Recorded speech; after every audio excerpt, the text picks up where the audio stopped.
भगिनींनो आणि त्यांच्या भावांनो, तर आजचा दिवस आपण सुरू करू पाणी पिण्यापासून. पाणी पिणे गरजेचे आहे आणि हो हो हो असं आपण प्रण घेत आहोत की आजपासून आपण आपली दूरचित्रवाणी जी करत आहोत ती फक्त आणि फक्त आपण मराठीमध्ये करणार आहोत.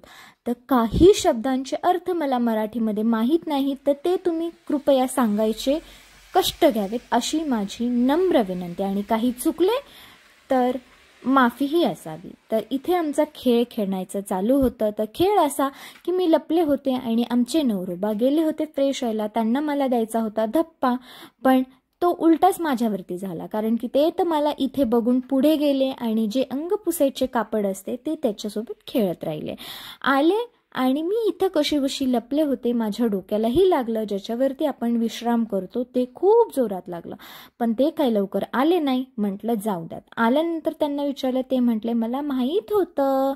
आणि तेच करता करता मी बाहेर येऊन बघितलं तर बघतीये काय, एका माणसाची जी वाहन असते ज्याच्यावर आपण बसून फिरतो ते अडकले होते किचडमध्ये. हां, खूप चिकट झाला होता, कारण की पाऊस झाला होता छत्रपती संभाजीनगरमध्ये.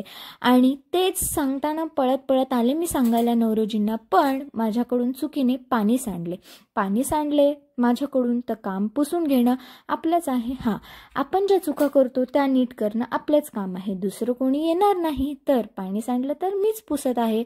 बघतीये काय, तर माझी आलेली आहे एक खूप मोठी नगरवरून आलेली आहे. तिचं नाव आहे प्रतीक्षा, जे की माझ्या बहिणीचंही नाव आहे.